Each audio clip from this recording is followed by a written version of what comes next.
Certo. Então, semana passada a gente falou sobre psicopatologia, né? Sobre os primeiros.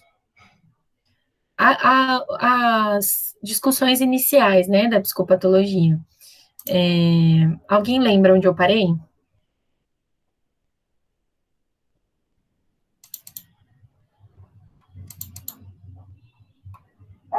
Eu tô abrindo aqui o slide para poder ver, mas eu acho que eu parei no diagnóstico, mais ou menos.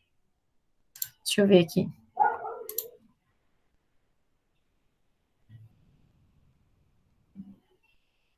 Nossa, meu computador tá devagarinho hoje, viu?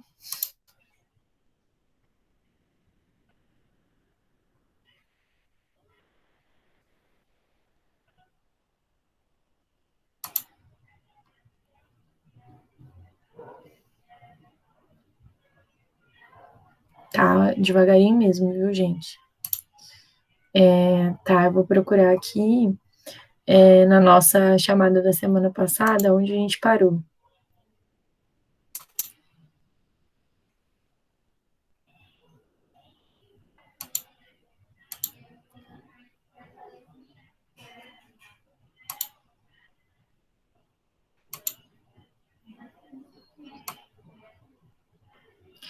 A gente chegou até. Deixa eu ver que slide é esse.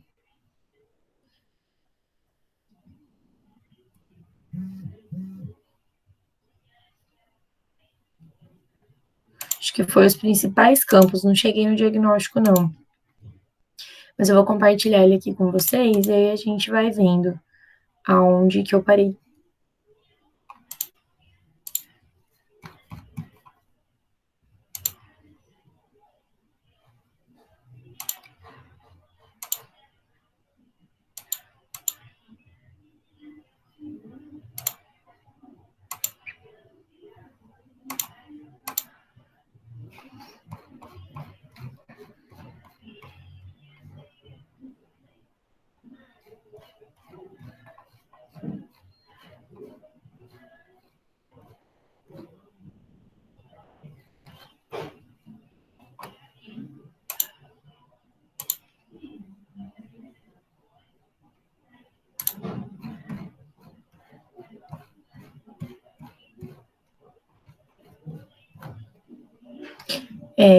Foi aqui. O próximo tópico que ficou para eu falar foi esse aqui.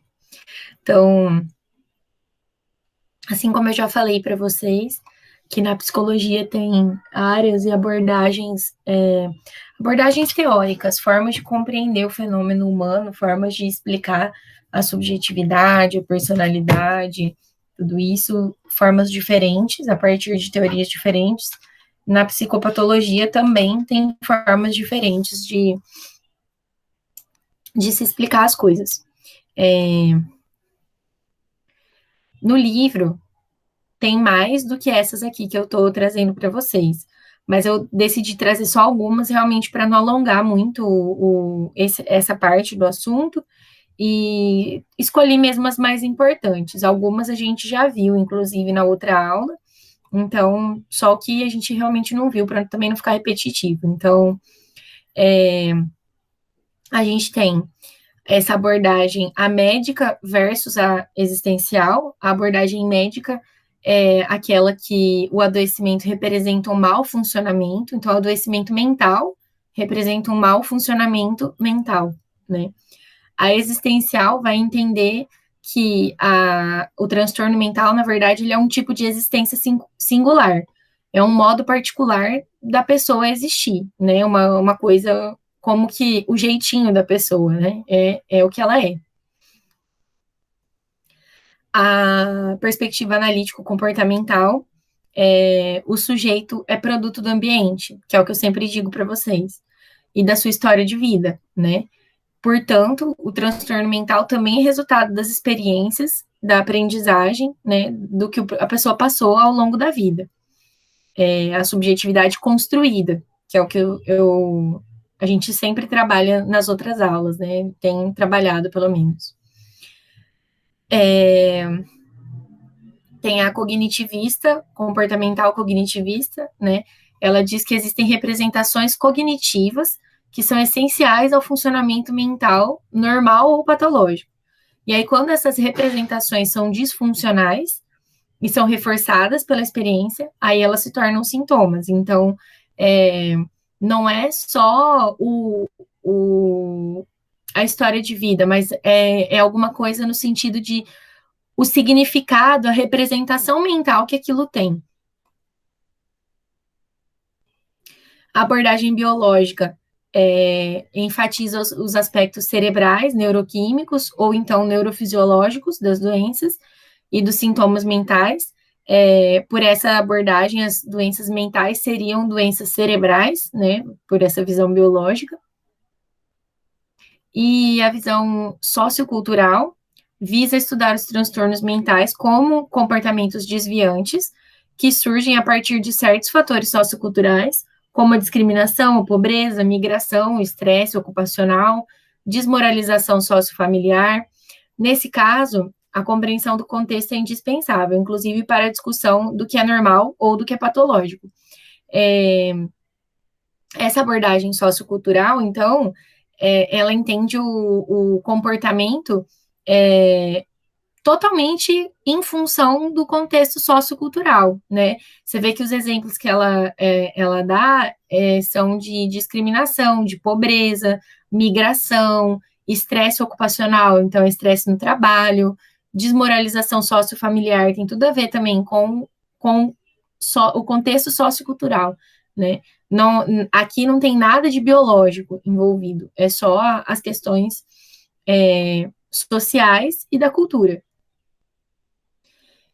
A visão operacional pragmática define os transtornos mentais e os sintomas como eles são formulados de uma forma arbitrária, em função da sua utilidade pragmática, clínica ou orientada à pesquisa. Não são questionados a natureza da doença ou do sintoma, e tampouco os fundamentos filosóficos ou antropológicos de determinada definição. Essa daqui é aquela definição, quando vocês veem o CID-11 agora, né, o DSM-5, quando vocês olham esses manuais, lá apresenta um conjunto de características de um sintoma, né, e é disso que ele está falando quando ele fala que são formuladas de modo arbitrário.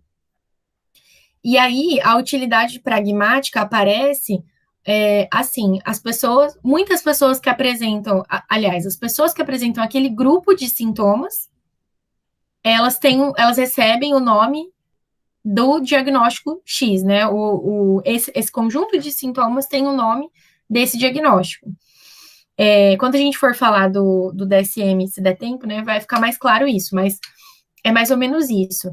Eles têm uma função, têm uma utilidade na hora de descrever os transtornos, na hora de realizar pesquisa, tem uma utilidade clínica para poder pensar e planejar a intervenção que vai ser feita, né? Mas não é uma visão crítica do transtorno mental, porque não é questionada a natureza da doença, não se discute o porquê da pessoa ter esse sintoma.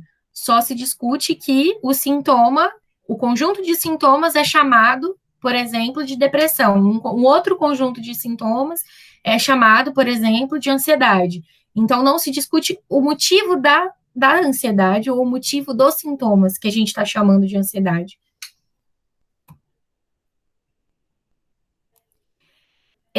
Vamos falar um pouco também dos princípios gerais do diagnóstico psicopatológico.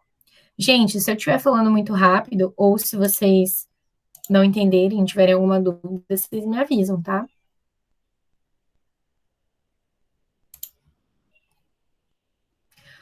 O diagnóstico pode ser exclusório, às vezes. A pessoa recebendo o diagnóstico, ela pode sofrer uma certa exclusão social, porque a gente discrimina o diferente, né? A sociedade, em sua maioria, discrimina o que é diferente.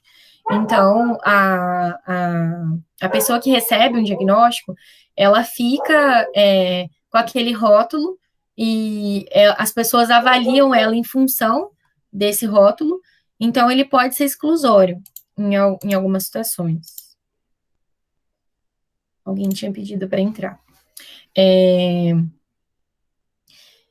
Mas ele também pode ser um guia para a condução do tratamento e das intervenções, né? O nome que a gente dá, imagina se vocês tivessem que, eu acho que eu já dei esse exemplo aqui, talvez, mas imagina se vocês tivessem que procurar artigos científicos sobre pessoas que têm, que apresentam desânimo, falta de apetite, falta de sono, que mais? Pensamentos negativos,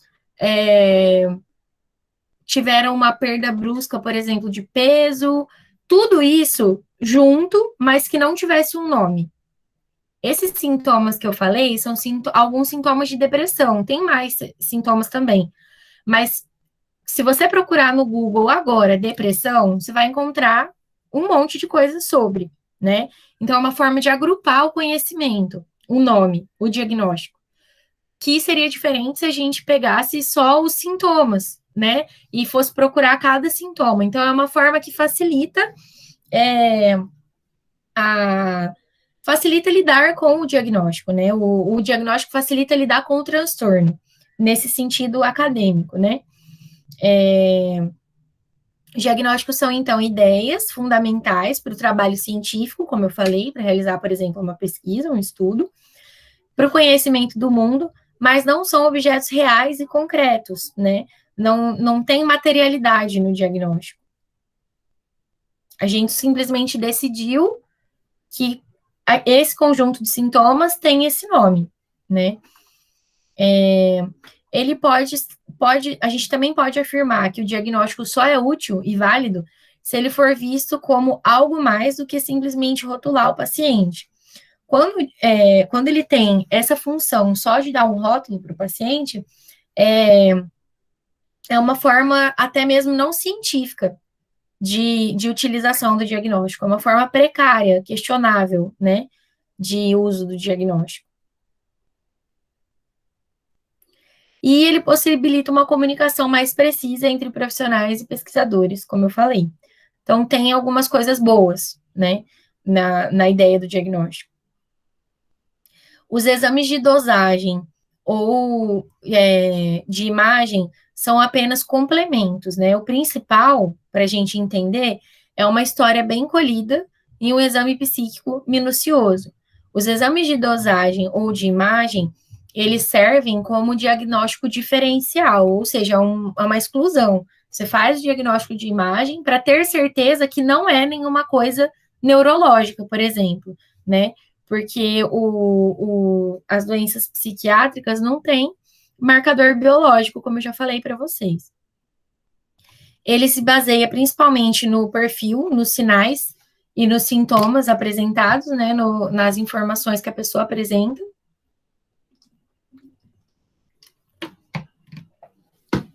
Então, é importante compreender os fatores biológicos que podem estar envolvidos nesses sintomas, e além de uma linha evolutiva e atual dos sintomas, ou seja, uma pessoa que apresenta um sintoma bem comum de ansiedade é taquicardia, né? A pessoa apresenta um batimento cardíaco muito acelerado. Para ter certeza que é ansiedade, é preciso descartar a possibilidade dessa pessoa ter algum problema cardíaco. Então, antes de fechar esse diagnóstico, geralmente a gente pede para a pessoa passar por um cardiologista, fazer os exames que ele solicitar e tudo mais, para ver se está tudo bem, né? E aí, então, está descartado esse fator biológico. Aí a gente vai pensar na linha evolutiva e atual dos sintomas. Quando que começou? Desde quando essa pessoa sente isso? E atualmente, como que está esse sintoma? Quantas vezes por dia ela sente? Quando ela tem uma crise de ansiedade, por exemplo, quanto tempo dura, né? Tudo isso. Em que contextos essa crise vem? Então, são essas coisas que têm que ser observadas.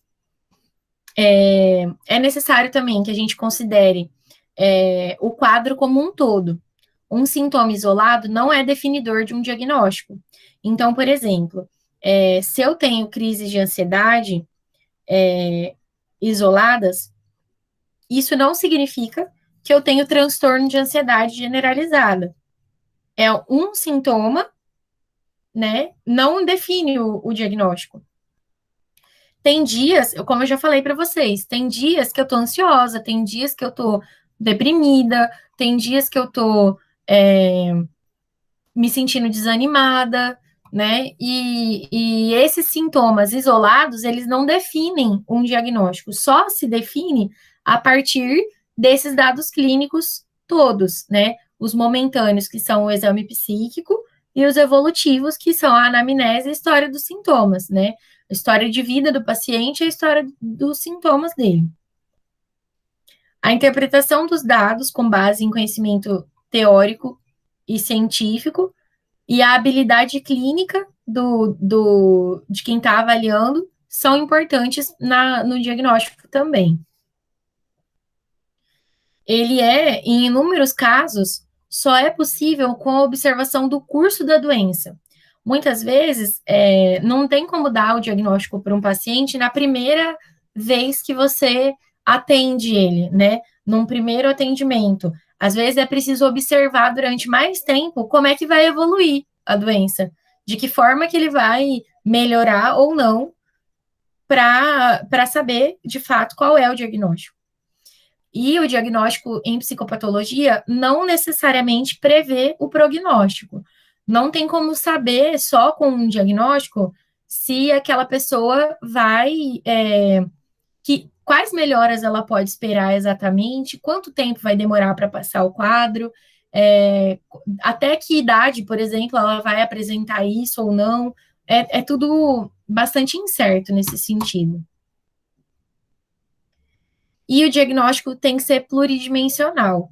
Tem que levar em conta as condições físicas associadas da pessoa, a personalidade, o nível de escolaridade, a rede de apoio que essa pessoa tem ou não, os fatores de proteção ou de risco, né? Conflitos familiares, ganhos secundários, os valores,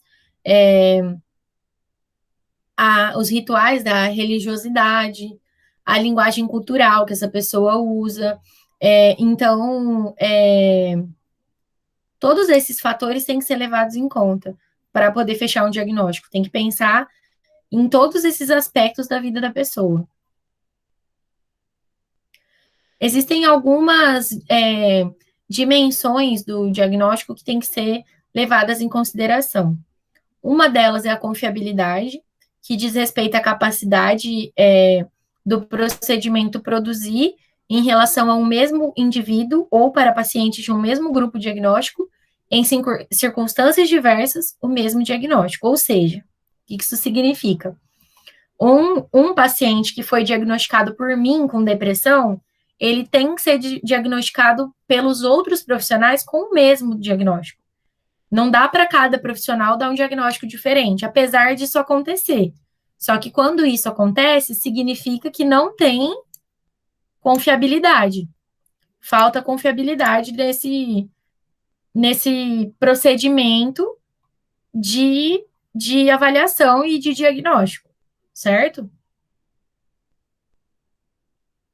A validade diz respeito à capacidade de um procedimento diagnóstico conseguir captar, identificar ou medir aquilo que realmente se propõe a medir.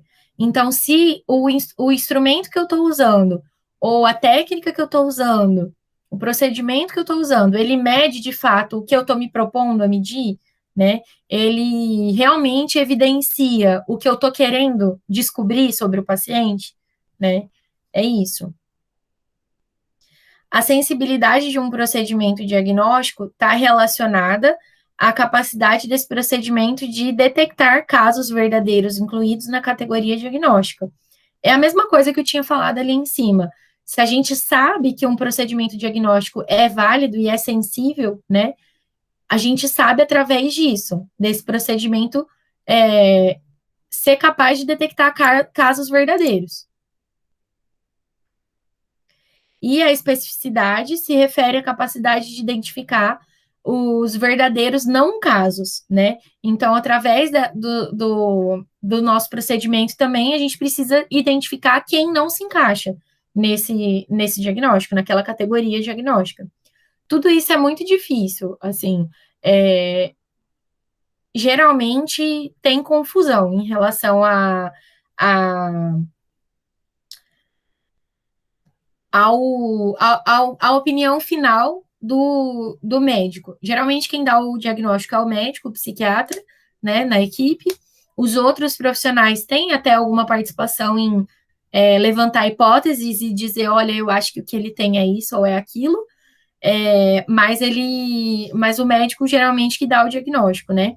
E de um médico para outro, às vezes varia, é até comum variar. Então, nesse caso, os procedimentos que esses médicos estão usando provavelmente não são confiáveis, né?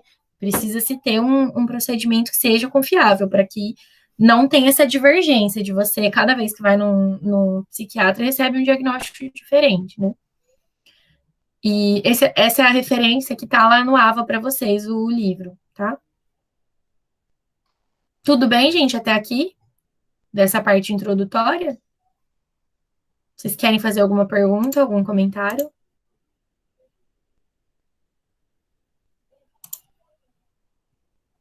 Eu vou fazer um comentário. Eu nunca vi essa turma tão cheia, hein? Então, Obrigada pela presença, tô chocada.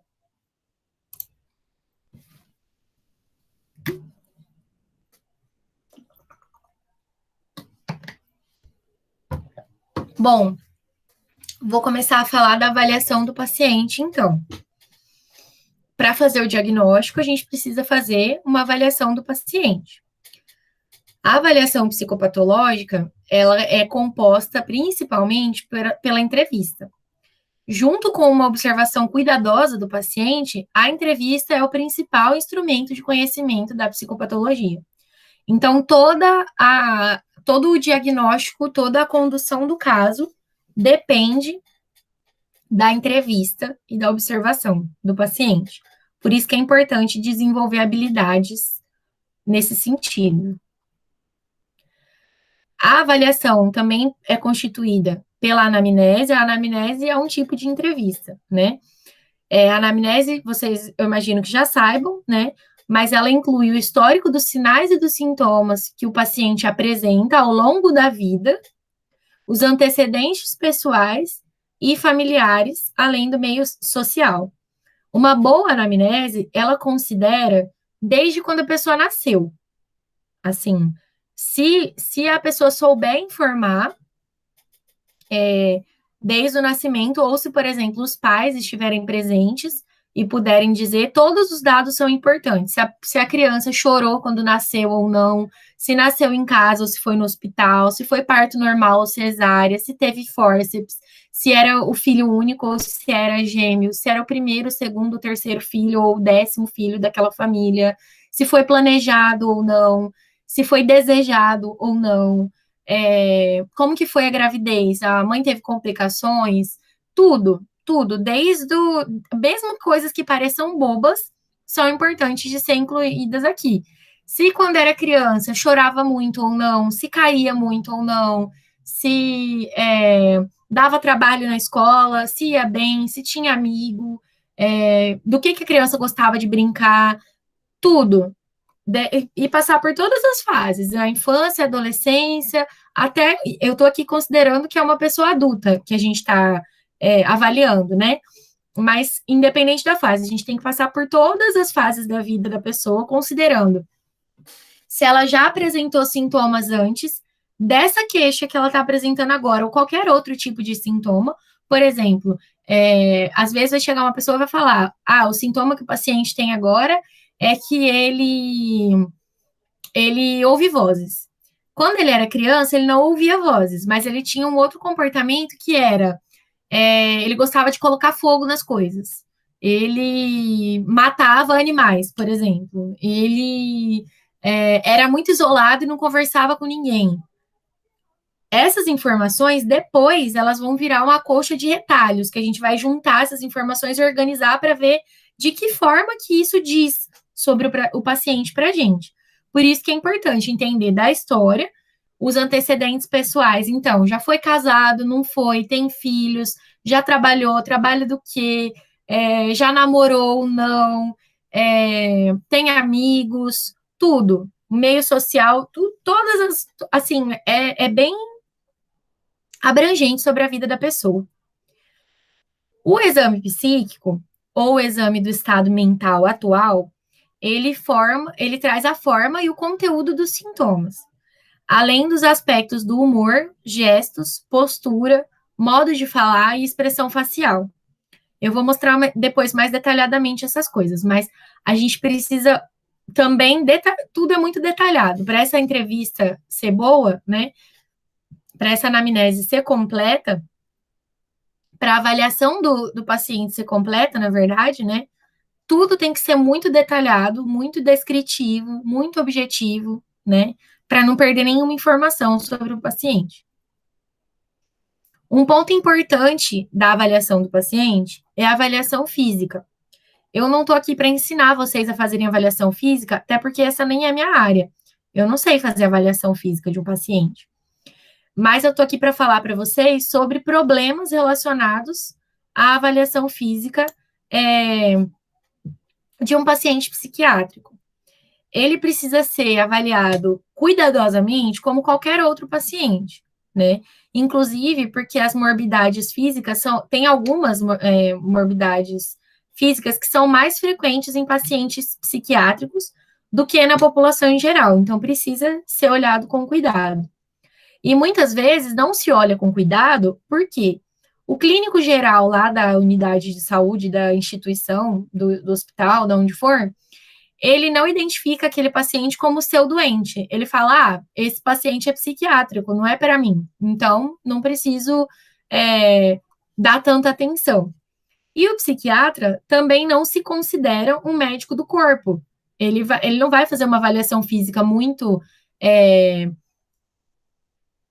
criteriosa, muitas vezes, porque ele vai pensar que não é a praia dele aquilo, né? Outra pessoa deveria ter feito isso. Isso são generalizações, tá, gente? Mas que pode acontecer. Então, é importante insistir na avaliação física. O paciente, muitas vezes, ele pode ter dificuldade em relatar os sintomas físicos, isso não só pacientes psiquiátricos, né? Muitas pessoas não sabem relatar o que elas sentem. Então, não sabem relatar os sintomas, então fica à mercê da observação da equipe, né? Por isso que a avaliação precisa ser bem feita. Mesmo que ele saiba dizer o que ele sente, muitas vezes o discurso do que é considerado louco é invalidado, como eu já falei para vocês. Então, muitas vezes a pessoa até diz que ela sente alguma coisa, estou sentindo uma dor de dente. Muitos dos meus pacientes, muitos, tinham dor de dente. E nem sempre era levada a sério essa dor de dente do paciente. E dor de dente é horrível. Quem já teve sabe que é péssimo, né? E os meus pacientes lá do hospital, muitos deles tinham dor de dente porque eles já tinham sido usuários de crack. E o crack destrói muito o dente, estraga muito. E aí, com o dente estragado, vai ter dor de dente mesmo, né?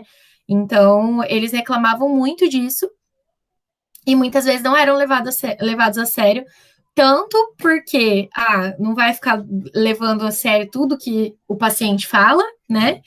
E também porque era consequência de uso de drogas. E isso é visto como uma coisa errada, então a gente não tem que se preocupar com isso. Se ele não quisesse passar por isso, ele não deveria ter usado, né? Então, não é essa postura que eu espero de vocês.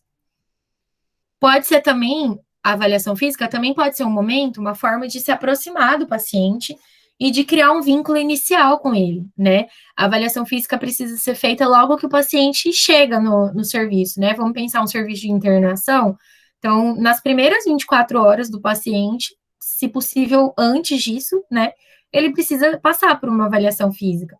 E é nesse primeiro momento, então, que vocês, que geralmente são os profissionais que passam mais tempo com o paciente, como eu sempre digo, vão ter a oportunidade de criar um vínculo com o paciente, de ouvir o que ele tem para falar, de poder atender uma demanda dele que ele não tinha dito ainda, de já cuidar de um relacionamento com esse paciente que muitas vezes vai passar um tempo com você na unidade. E aí, nesse sentido, a criação do vínculo é super importante. A gente não falou muito nessa disciplina ainda, mas na próxima, na psicologia aplicada, a gente vai falar bastante disso. Como que ter um vínculo é importante para o andamento do tratamento, para a melhora do paciente, para o bem-estar dele enquanto ele está em tratamento.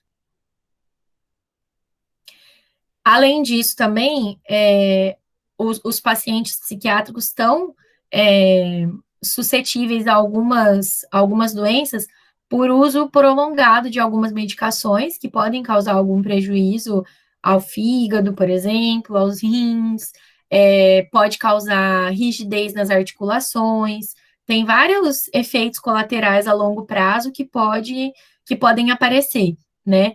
E tem o toque no corpo do paciente também, que acaba sendo uma forma de cuidado, né, de prestar assistência. Outra avaliação que faz parte dessa avaliação inicial é a avaliação neurológica. Ela depende de uma anamnese bem colhida também, porque a avaliação neurológica, ela vai olhar para geralmente para lesões ou para o mau funcionamento neurológico, né? Então, vai identificar aqui, ó, visa identificar topograficamente alguma lesão. E aí, muitas vezes, a lesão não é aparente, né? Não é visível na hora que você olha para a pessoa, né? Com uma anamnese bem colhida, você vai escrever lá, quando ele tinha tantos anos, ele sofreu um acidente de carro, bateu a cabeça, ficou inconsciente durante tanto tempo, o médico que atendeu disse isso, isso e isso, e pronto, fez tratamento para isso em determinado tempo. Então, quem vai fazer a avaliação neurológica depois já tem as suas informações, e aí essa pessoa, esse profissional, vai ter uma pista da onde olhar, já inicialmente, né? E nessa avaliação, ele vai observar assimetrias em alterações sensitivas, por exemplo, tátil, térmica, dolorosa. Então, se tem diferença na forma como o paciente sente a estimulação tátil, térmica ou dolorosa. Vai avaliar também esses reflexos de preensão, de sucção, orbicular dos lábios, palmo, mental, né? Então, esses reflexos do paciente, que vão dizer e dar pistas de alguma lesão que o paciente tem. Essa avaliação, muitas vezes, é importante como um diagnóstico diferencial, como eu tinha falado, um diagnóstico por exclusão. O que é isso, né? Se o paciente não apresenta nenhuma falha, por exemplo, um paciente apresenta um sintoma, aí a gente vai, faz um exame, uma avaliação neurológica, que inclui exames de imagem, muitas vezes também, e aí o médico identifica uma questão neurológica nesse paciente. Então, aquele sintoma que ele estava apresentando não é psiquiátrico, é neurológico, tem a ver com essa lesão. Então, está enquadrado em outro tipo de tratamento, ele vai receber outro tipo de atenção. Se a avaliação neurológica não dá esses resultados, se ele não apresenta nenhuma lesão, nenhum mau funcionamento, nenhuma questão neurológica, isso fortalece a nossa hipótese de que a questão dele é psiquiátrica, certo? O psicodiagnóstico, então, é a avaliação psicológica, faz parte do processo diagnóstico e pode ser realizada com testes. Esses testes podem ser objetivos, projetivos ou neuropsicológicos.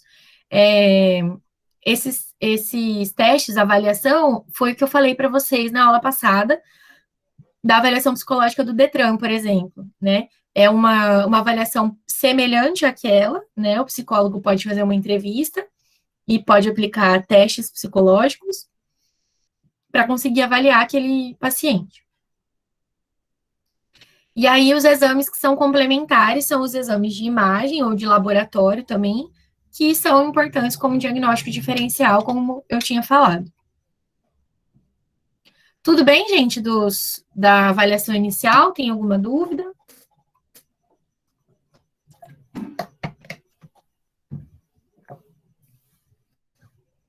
Por enquanto, não. Tá. Então, eu vou seguir aqui. A entrevista com o paciente. Vocês mandaram mensagens e eu não vi.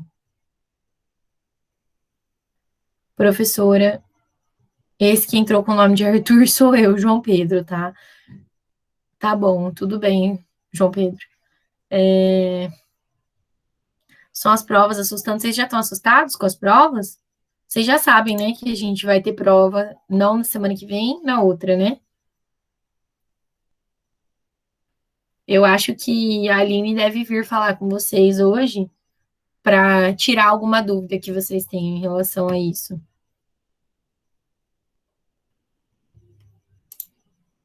Bom, eu vou continuar aqui. A entrevista com o paciente. Um bom entrevistador é alguém que é habilidoso nas relações interpessoais. Da mesma forma que eu sou habilidosa para conversar com as pessoas, para me relacionar com as pessoas, provavelmente eu vou ser uma boa entrevistadora. Então, é importante desenvolver habilidades, né? Uma parte da habilidade para ser um bom entrevistador é técnica, a outra parte eu coloquei aqui, que é um feeling, né?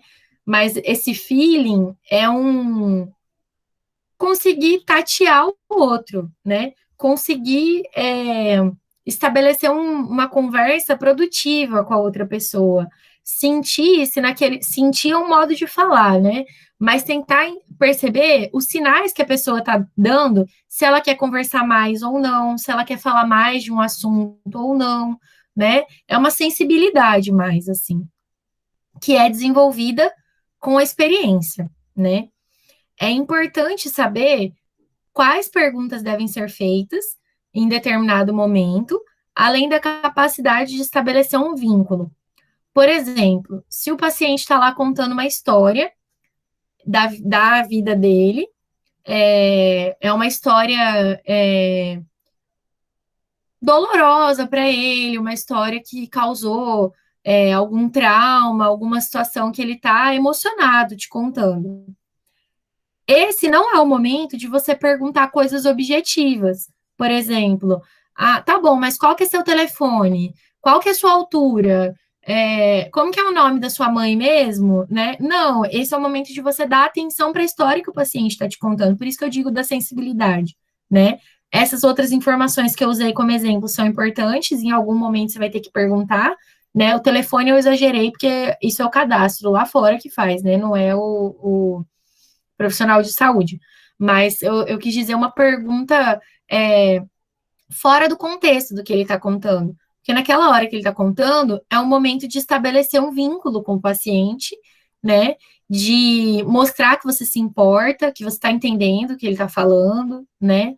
Então, para isso, é importante demonstrar esse acolhimento, essa empatia, paciência, respeito pelo que ele está te dizendo, o manejo para lidar com o comportamento invasivo ou agressivo. É muito comum para nós mulheres um paciente homem que está desorientado de alguma forma ser invasivo, né? Não precisa nem ser paciente, né? Homem é invasivo às vezes, em geral. Mas nessa condição aqui, a gente precisa saber manejar, porque não dá para simplesmente mandar ele sair, né? Você vai ter que atender ele. Ou quando o paciente está agressivo, verbalmente ou até mesmo fisicamente. Como que você vai manejar essa situação?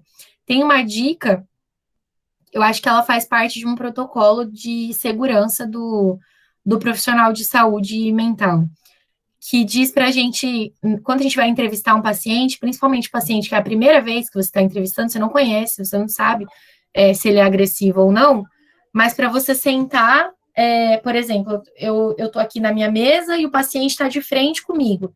A porta da sala tem que ser atrás de mim, tem que ser mais próxima de mim. Para caso eu precise sair da sala, tá mais, não tem como ele me encurralar dentro da sala. né? Então, essa é uma maneira de manejar a situação, por exemplo. Mas,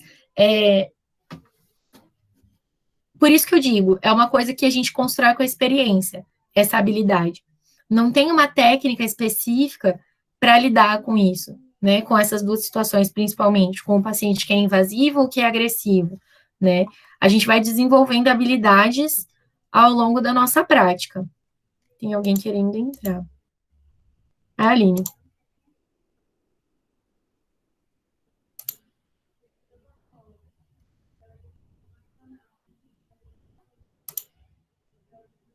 Oi, Aline. Oi, gente, boa noite. Boa Tô de noite. carteirinha aqui ainda. Boa noite. Vim atrapalhar a aula de vocês um pouquinho para saber se está tudo ok em relação à prova bimestral, se todo mundo está sabendo, se tem alguma dúvida, tá tudo ok?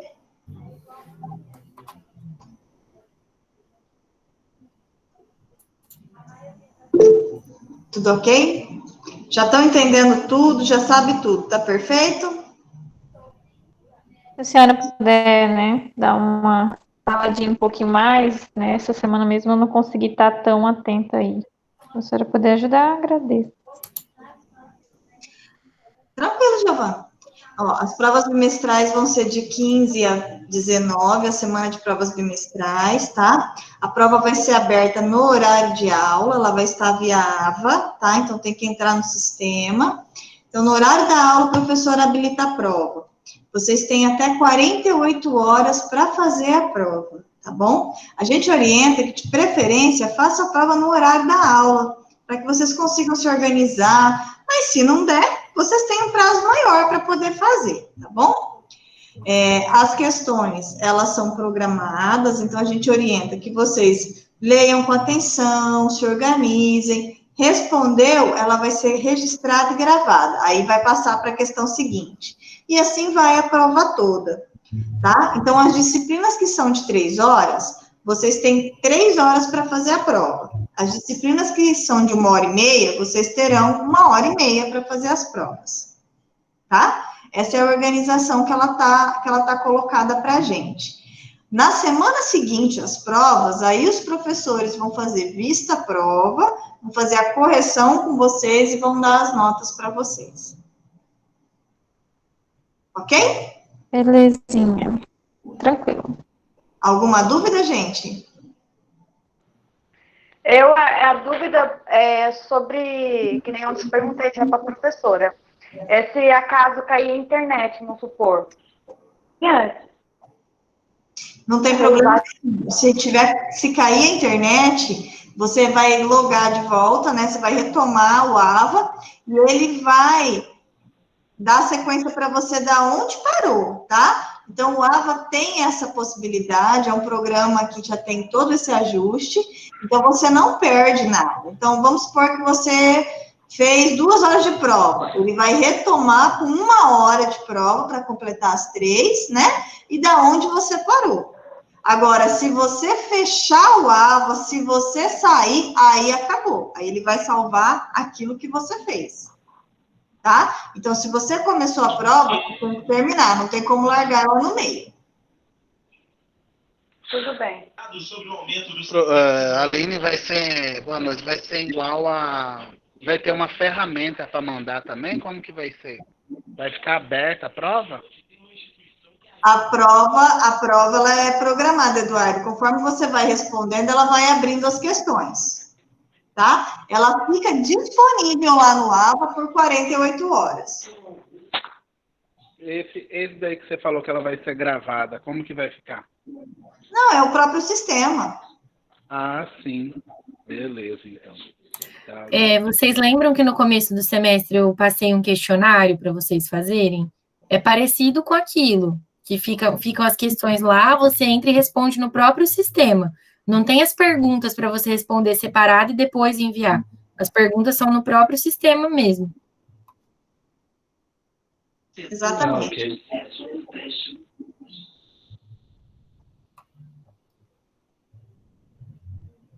Alguma dúvida, gente? Beleza, essas provas vão ser todas para todas as matérias mesmo, né? Até aquelas que, às vezes, por exemplo, fundamentos mesmo, tinha alguma parte da prática, né? No caso. Independente, vai ter a prova teórica, né? A Fundamentos, ela sempre teve prova bimestral, ela tem prova bimestral a disciplina, porque não existe só a técnica, né? Você tem que ter o conhecimento pela técnica, né? Então, a gente tem que ter o conhecimento científico. Então, ela tem a parte teórica e a parte prática. É uma disciplina toda prática, vocês ainda vão ter um momento prático dela, que a gente está organizando para fazer, mas agora é o componente teórico que vocês estão trabalhando. Então, vai ter a parte da prova. Ela sempre teve bimestral. Beleza, tranquilo. Era só uma dúvida. Tem que seguir a carga horária, né? Oi, Eduardo? A carga horária que tem que seguir do estágio, do negócio. Isso. Aí a gente vai ter. Aline, boa noite. Boa noite, Thaís. Na última reunião que teve, eu não consegui acompanhar muito bem, mas eu vi que teve umas pessoas que perguntou a respeito das práticas. O que foi dito? A senhora pode reforçar aqui das provas práticas? Não, as provas práticas a gente não vai ter nesse momento, tá? A gente não tem prova prática. A gente tem as atividades e os trabalhos as IAs e a gente tem as nossas bimestrais. Vocês vão ter devolutiva prática, atividade prática em laboratório, como Fundamentos tem. A gente vai ter esse momento de devolutiva da técnica, tá? A gente está organizando isso ainda, tá? Para chegar e completar. A gente vai ter esse momento. Mas as provas práticas em si, a gente, agora não, tá? Agora a gente não tem.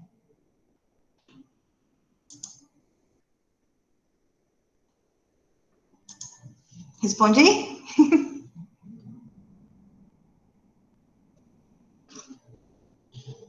Tudo certo. Certo? Alguma dúvida a mais, meninos? Até então, não. Então tá, então vou deixar vocês aproveitarem a aula, que eu só passei um pouquinho para ver vocês, já tô de saída, né? Então, boa aula, obrigado, Jaque, pelo tempinho. Imagina. Tá? Boa semana, boa aula, um beijo a todos. Tchau, tchau. Tchau, beijo, obrigada. Tchau. Obrigado. Gente, aproveitando que a Aline falou das provas, eu tinha passado um cronograma para vocês da disciplina, acho que há 2 semanas atrás, se eu não me engano, eu vou precisar alterar esse cronograma por conta da data das provas que veio, tá? Então, na semana que vem, a gente não vai ter aula teórica como estamos tendo hoje. A gente vai ter uma revisão do conteúdo do primeiro bimestre, tá? Aí, eu peço que vocês venham, avisem os colegas que vai ser revisão, a aula que vem. Aí, na outra semana, é a prova. Então, dia 9, até olhar aqui no calendário, dia 9 é revisão e dia 16 é a prova, tá? Aí, estudem o conteúdo do primeiro bimestre, que está no plano de ensino, é o mesmo conteúdo, isso eu não mudei, tá? Eu vou colocar ele lá no AVA para vocês também, mas já está no plano de ensino, então vocês podem seguir por ele, estudar o conteúdo para na semana que vem a gente poder fazer a revisão. Eu quero que vocês tragam as dúvidas de vocês. A gente pode fazer essa revisão também baseada no que a gente fez dos IAs, no que eu corrigi dos IAs de vocês, que a gente não discutiu, né? Os IAs eu só entreguei. Então, acho que é legal dar uma olhada naquelas questões e tudo mais, para tirar algumas dúvidas que eu sei que algumas pessoas ficaram, certo? Então, vou continuar, tá? Ok. Às vezes não aparece minha janela nesse...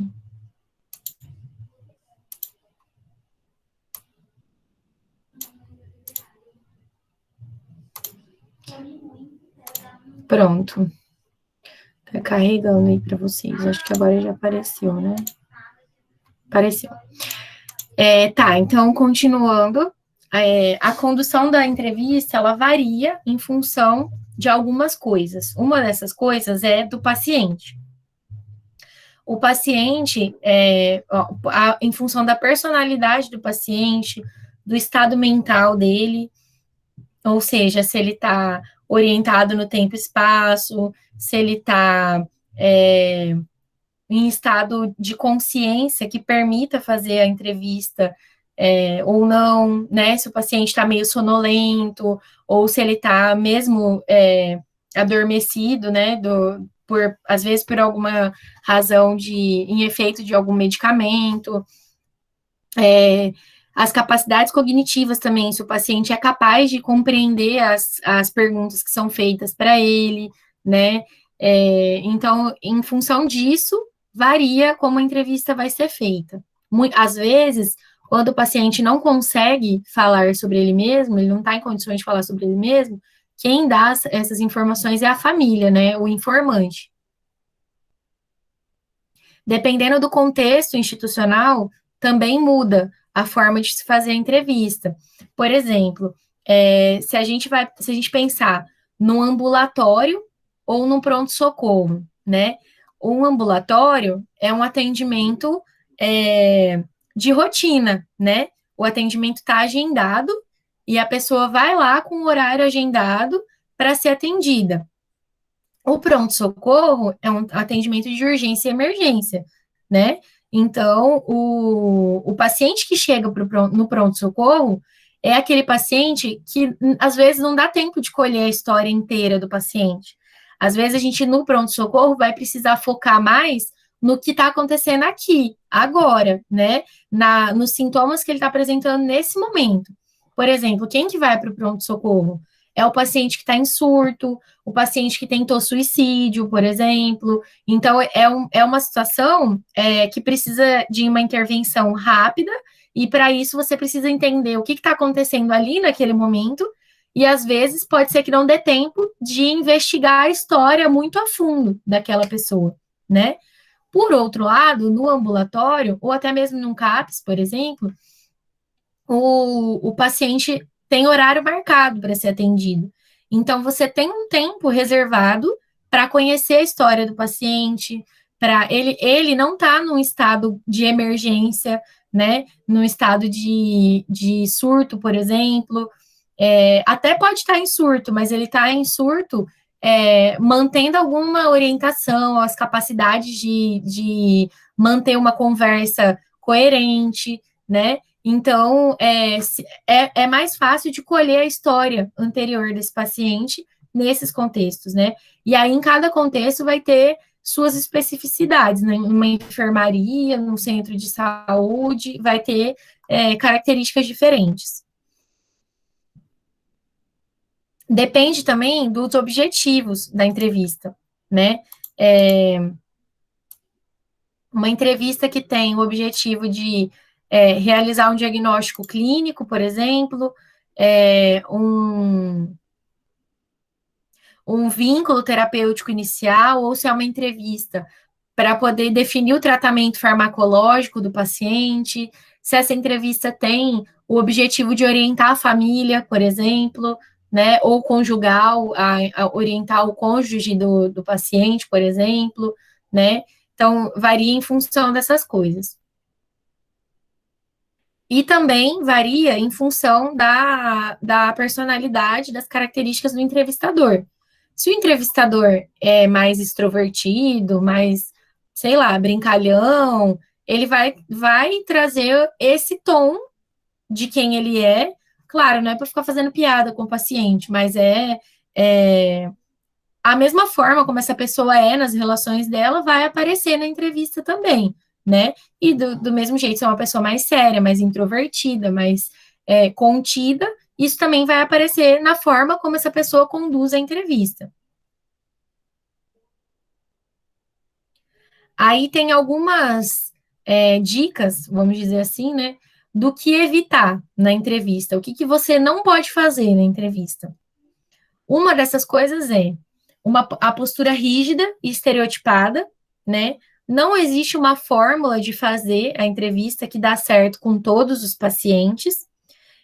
Às vezes vai ter uma forma de perguntar que serve para um paciente, outra, e que daí não vai servir para outro. Às vezes você vai ler um questionário e vai falar, eu vou usar essas perguntas aqui, né? Não é em toda situação que isso vai se encaixar, né? Então, o feeling que eu coloquei lá no começo tem a ver com isso, com perceber o que cabe para aquele paciente e o que não cabe, o que você pode usar com ele e o que não pode. Atitude excessivamente neutra ou fria, né? Pode parecer que você está tendo um certo desprezo ou uma distância do paciente, né? Então é importante olhar nos olhos, reagir com o paciente. Se ele contou uma coisa triste, você pode reagir de forma triste. Se ele contou uma coisa alegre, você pode achar engraçado também com ele, né? Então, dá uma. Não ter essa frieza tão grande.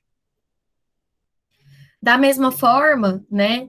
Evitar reações exageradas, emotivas, né? Ou então artificialmente calorosas, né? Que produzem uma falsa intimidade. Sabe aquela pessoa que não nem te viu uma vez na vida e encontra no corredor e fala, querida! Aí você fica, mas quem é essa, né? Isso, não façam isso, né?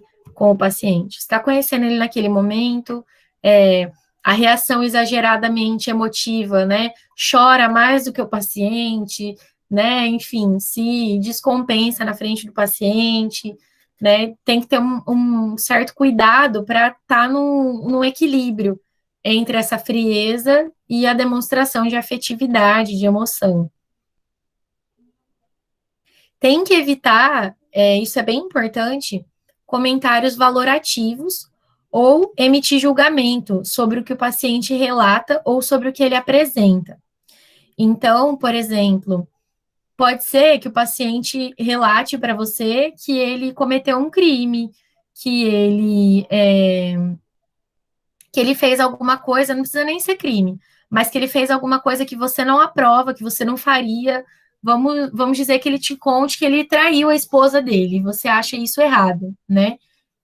Ou uma. Eu já vi lá no hospital que eu trabalhava acontecer um paciente tentou suicídio depois do fim de um relacionamento. O namorado terminou com ele e aí ele tentou suicídio. E aí as pessoas comentavam, nossa, mas para que isso? Só porque terminou um namoro, gente? Que exagero, né? Reagiam a ele como se ele não tivesse direito de sentir o que ele estava sentindo, né? Eu também não faria isso, mas essa sou eu, né? Eu não posso julgar o fazer do paciente com a minha régua, com o que eu acho que é certo para mim, né? Então, o que eu acho certo, o que eu acho errado, tem a ver com os meus valores. Lembra que a gente falou de valores? E os meus valores não são os mesmos do paciente. Então, por mais que eu ache um absurdo o que ele está me contando, né? Não cabe a mim deixar que ele saiba que eu acho um absurdo. Achar um absurdo você pode achar, mas você não pode falar, você não pode fazer cara feia quando ele te contar. Por que que não pode fazer isso? Isso atrapalha o relato dele das outras coisas, né? Se ele te conta uma coisa e você reage mal, a próxima pergunta que você fizer, se ele achar que isso pode causar algum julgamento, ele não vai falar essa informação, ele vai omitir. E aí, essa informação, às vezes, é justamente o que vai fazer diferença na condução do caso dele, né? Então, o paciente fica constrangido em te contar alguma coisa da vida dele, alguma coisa da história dele, alguma coisa que é importante para o entendimento do caso, por conta de uma reação sua. Isso não é justo, né? Então, é difícil às vezes, mas é importante tentar não fazer esses comentários, não fazer expressão facial negativa, de susto, de julgamento, quando o paciente conta alguma coisa que parece esquisita para a gente.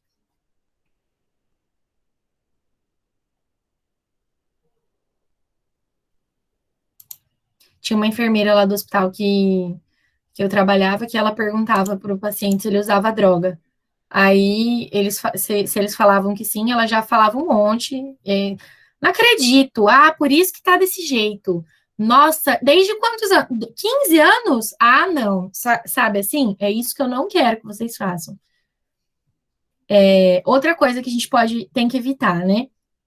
Reações emocionais intensas, de pena ou de compaixão com o paciente.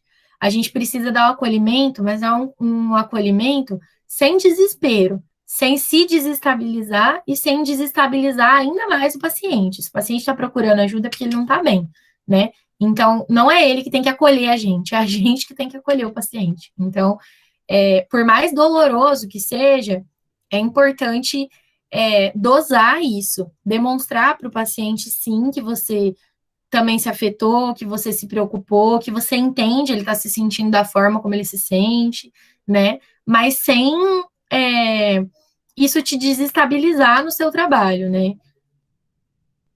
Aqui eu acho que é importante falar o seguinte: tem situações que vão causar reações emocionais intensas na gente, de acordo com a nossa história de vida, né? Por exemplo, tem pessoas que não trabalham, não conseguem trabalhar com uma pessoa que cometeu um crime hediondo, tipo estupro, sequestro, né?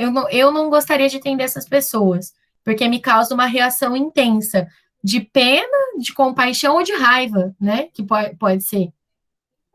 Então, se você se sente assim, se você percebeu que você se sente assim, então não é legal trabalhar com esse público. Então, você não vai trabalhar numa penitenciária, por exemplo, né? Vai trabalhar em outro contexto. Se você tem reações emocionais muito intensas, a ponto de atrapalhar o seu trabalho, né?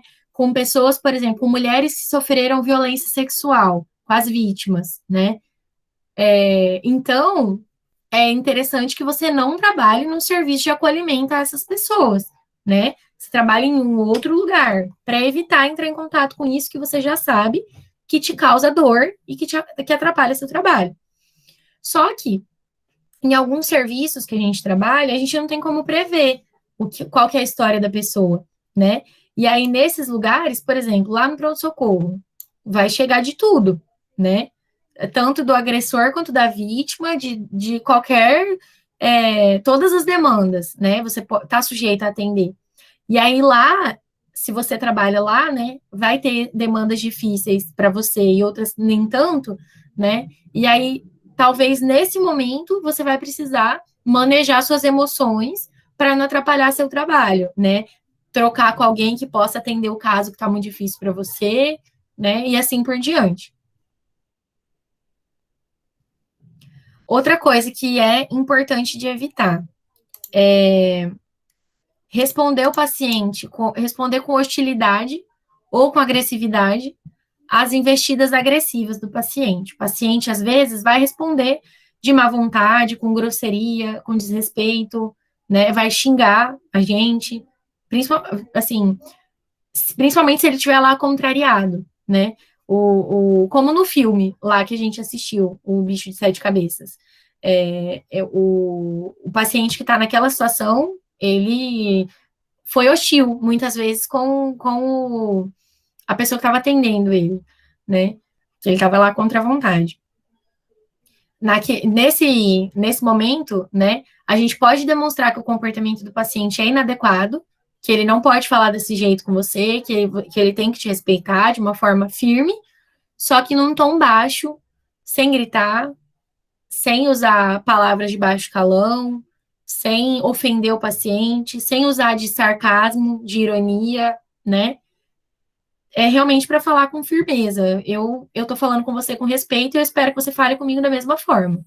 Eu não vou admitir que você fale comigo dessa maneira. E é isso.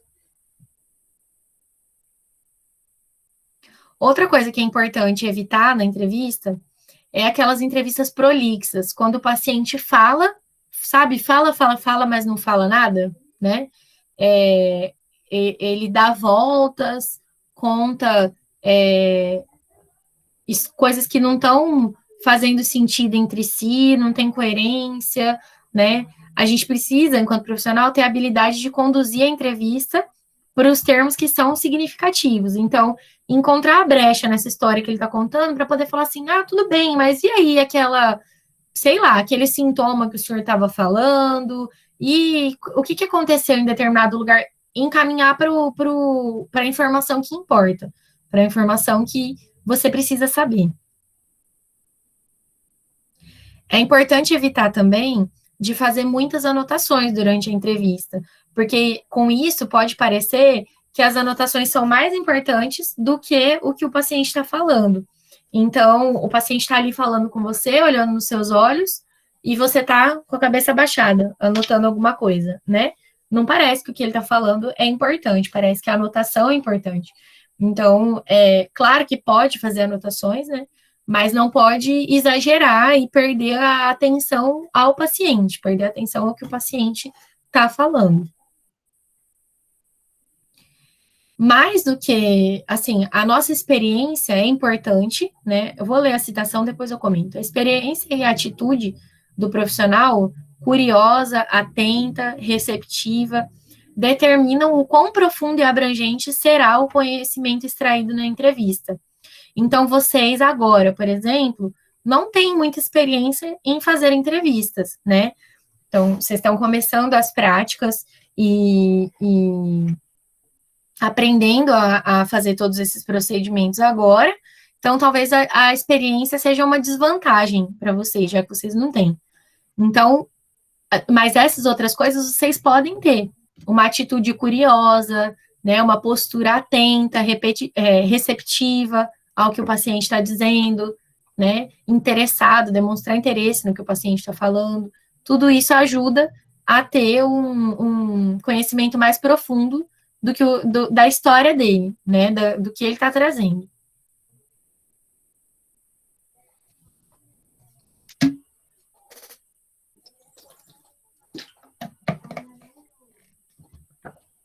No primeiro momento, o mais importante é promover uma sensação de confiança para o paciente. Nesse primeiro contato, muitas vezes, a gente tem informações importantes do paciente já. Tem alguns estudos que dizem que nos primeiros 3 minutos de entrevista já é possível formar algumas hipóteses diagnósticas pelo que o paciente traz, né? Então, é importante promover a sensação de que ele confie em você, né? Nessa avaliação inicial, também, é importante que a gente saiba descrever a aparência do paciente de uma forma detalhada, objetiva e precisa. Vou mostrar isso daqui a pouco. E chegando ao paciente, né, num primeiro momento, você não vai chegar só perguntando tudo, né? Você vai chegar lá e vai dizer, oi, eu sou a Jaqueline, eu sou psicóloga, eu vim conversar com você porque eu preciso entender por que você está aqui, por que você procurou o atendimento, né? No caso de vocês vão falar da profissão de vocês, claro, e qual que é o motivo de vocês estarem conversando com essa pessoa também, né? Explicar sobre a confidencialidade e a privacidade. Então, as informações que você vai me passar aqui, elas só são relevantes por conta da condução do seu tratamento, né? Só vai ter acesso a essa informação a equipe que te atende, os profissionais que vão estar diretamente ligados ao seu caso, né? O prontuário não é um documento que todo mundo tem acesso. Então, é só o médico, o enfermeiro, o fisioterapeuta, o psicólogo que atende você, né? Então, e essas informações não devem ser acessadas por outras pessoas. Então, você pode falar comigo com tranquilidade que a gente vai cuidar de você, né? Uma forma de iniciar essa conversa.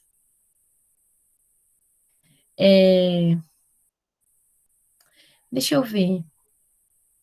Eu vou mostrar as tabelas primeiro. Tá aparecendo o meu livro aí para vocês? Mudou o que tá aparecendo na tela? Deixa eu ver. Esse é no quadro 8.2. Isso, é isso mesmo. É isso mesmo que eu quero mostrar. No livro, aqui na página 71 e na página 73, que eu vou mostrar, tem esses quadros que eles dão uma ideia para gente do que observar. Eu vou pedir para vocês olharem depois com mais calma, né? Mas eu vou falar de alguns aspectos deles só nesse momento. Então, a postura geral do paciente, se ela é ativa ou passiva. E como é que eu sei se é ativa ou passiva? O paciente tem iniciativa, ele tem uma postura ativa, ou ele é apático, ele é indiferente ao que está acontecendo. Ou ainda, o paciente tem uma postura excessivamente ativa, ele fala demais, ele interrompe, qual é a postura geral dele? Alguns acessórios, alguns tipos de roupa, algumas formas de apresentação que a pessoa aparenta, elas estão relacionadas com alguns diagnósticos. Eu não estou dizendo aqui, por exemplo, a primeira coisa que aparece aqui é a anorexia nervosa, que está associada a roupas largas e escuras. Não significa que todo mundo que usa roupa larga e escura tem anorexia. Não é isso. Mas vendo o paciente chegando ao serviço, que você ainda não sabe nada sobre ele, essa ideia, essa informação aqui, tá com uma roupa larga e escura. Associada às outras informações da história de vida, da anamnese, pode dizer alguma coisa sobre o paciente. Não define 100%, entendam bem, eu estou tentando ser bem cuidadosa nesse ponto. Porque se isso definisse, seria uma ideia muito preconceituosa. Nossa, né? Então, todo mundo que usa roupa larga tem anorexia. Não. Mas ela dá a roupa associada às outras coisas, aos outros aspectos da história dessa pessoa, dá uma dica pra gente de o que pode ser o quadro clínico dela, certo? Então, e aí tem várias observações aqui, roupas muito coloridas, muito chamativas, a pessoa que usa perfume em excesso, roupa muito decotada, tem a ver com quadros de mania, geralmente. Enfim. Aqui, nessa segunda parte, tem as atitudes globais do paciente. Eu não vou pedir para vocês decorarem cada um desses nomes. Se ele é indiferente, inibido, irônico, lamurioso. Não. Eu quero que vocês aprendam a descrever de uma forma objetiva, clara e precisa as atitudes do paciente. Por exemplo, o modo que ele fala, se o jeito que ele gesticula e anda é muito teatral, muito artificial, parece que é forçado. Você não precisa lembrar da palavra afetada, né? Você pode descrever como é a atitude dessa pessoa. Ou, por exemplo, a pessoa que faz comentários críticos toda hora, mas ao mesmo tempo não revela superioridade como o arrogante, né? Então, ironia, vocês sabem o que é, né? Então, tem mais aqui. Sedutora, uma pessoa que elogia, tenta agradar o examinador, às vezes dá em cima do entrevistador, né? Ou a pessoa que fala alto, quer ser o dono do pedaço, né? Se comporta como se fosse muito importante, como se ele mesmo fosse muito importante, né? Então, para vocês aprenderem a descrever essas características das atitudes das pessoas. Observar um comportamento e descrever ele de acordo com essas características aqui. Isso é importante tanto para a avaliação do estado atual do paciente, né? Tanto na anamnese quanto no acompanhamento ao longo do tempo do paciente, é importante identificar essas características, descrever tudo isso. Eu acho que é só... Ah, tá. Tem essa outra tabela, então, na página 73. Observar os aspectos do corpo do paciente: rosto, olhos e olhar, cabelos, pelos faciais e unhas, dentes, odor, roupas, movimentos, posturas e gestos, e o corpo, de uma forma global. Então, isso há mais termos em português do que os aqui apresentados. Aqui, são possibilidades de variação do rosto, por exemplo, né? Se ele está maquiado ou não, se é corado ou não, se, se tem uma atitude, uma maquiagem excessiva, por exemplo, ou que não combina com o contexto, né? Os cabelos, por exemplo, se tá limpo, se tá penteado, se tá emaranhado, bagunçado, sujo, oleoso, com caspa, o tamanho do cabelo, se a pessoa tem calvície, se o cabelo é liso, crespo, ondulado, encaracolado, qual que é o penteado que a pessoa tá, de rabo de cavalo, Maria Chiquinha, trança, enfim, todas as características que aparecem, né, na aparência daquela pessoa precisam ser descritas também para a gente pensar em como elas se relacionam com o estado do paciente. Porque, por exemplo, uma pessoa com cabelo sujo e bagunçado, às vezes isso quer dizer que ela está sendo negligente com o autocuidado, que ela não está se cuidando, né? E isso é característica de alguns transtornos, como depressão, por exemplo. Então, dá uma dica para a gente do estado dela, né? A forma como ela se apresenta. A postura do entrevistador é uma postura. Aqui eu escrevi de uma forma que é mais parecida para a psicologia, né? Eu coloquei a postura de qualquer atendimento, inclusive na prática clínica, né? Mas é uma postura, para vocês, é uma postura receptiva, empática, acolhedora, né? Sem julgamentos, é essa postura que se espera do entrevistador. Às vezes, como eu tinha falado, quando o paciente não pode ou tem dificuldade de relatar sobre ele, a entrevista é feita com familiares, com o cônjuge, com os filhos, né? Alguém que é o informante, que conhece o paciente e vai falar sobre ele.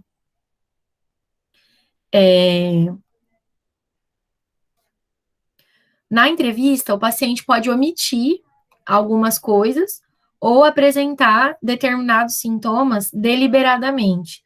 Ou seja, ele pode fingir que ele tem um sintoma, né, durante a entrevista. Então, a gente tem que estar atentos a isso também. Se ele pode omitir um sintoma ou fingir um sintoma, né. Nesse momento da entrevista também, a gente vai perceber e observar, descrever, né, se o paciente tem crítica, se ele tem consciência da doença que ele tem, se ele tem, qual que é o modo que ele nomeia os sintomas dele, né, se ele adere ao tratamento ou não, que é proposto. E aí, então, finalizando, a entrevista tem essas duas perspectivas. A transversal, que é momentânea e atual, que é o que como eu tinha falado, é quando você avalia o estado atual do paciente, e a histórica e temporal, que é quando você investiga o histórico dos sintomas e a história de vida do paciente.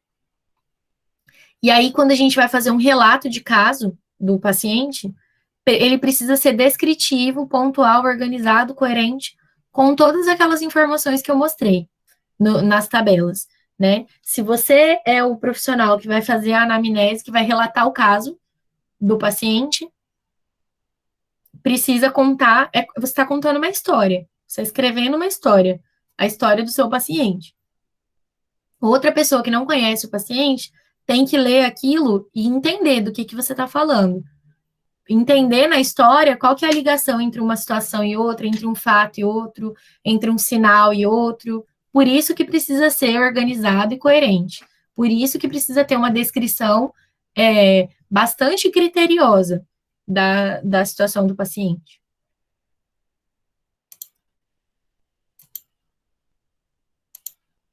Tudo bem, gente?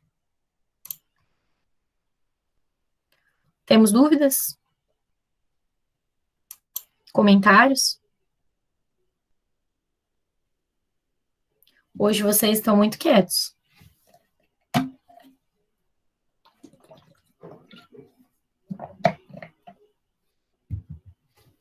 Bom, então tá. Intenso.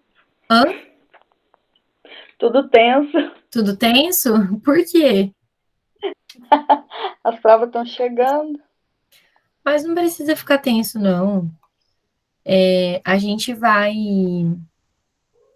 Deixa eu abrir aqui o plano de ensino de vocês, que aí eu já falo o que vai cair na prova, vocês ficam mais tranquilos. Tá escrito lá, mas eu sei que vocês às vezes não ficam em dúvida, olha lá, mas não consegue identificar direito, né? Fica, ai, será que é isso mesmo que eu entendi? Será que isso aqui cai ou não? Então eu vou falar rapidinho aqui o que cai. Tá bom. O primeiro texto que a gente trabalhou, que ele fala diálogos entre a psicologia e a enfermagem em tempos de transição paradigmática. Primeira aula que eu dei para vocês, a gente usou esse texto. Estou mandando aí no chat o nome.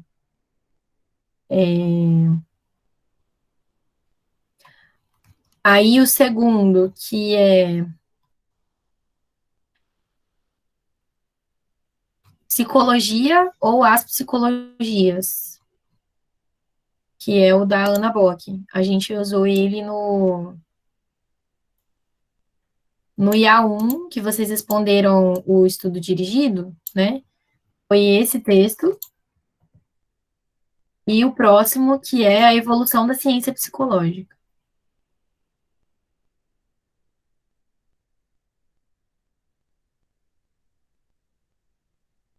Eu acho que é só isso.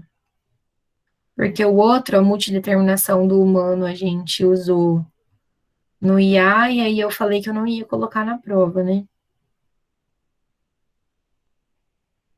São só esses três mesmo, tá? Então, estudem ele. O livro é bem simples. Quem não leu ainda nenhuma parte do livro, tenta ler alguma coisa dele essa semana. Ele é bem acessível, a linguagem é bem tranquila, porque aí vocês podem anotar as dúvidas de vocês, anotar o que não entendeu, o que gostaria que explicasse de novo.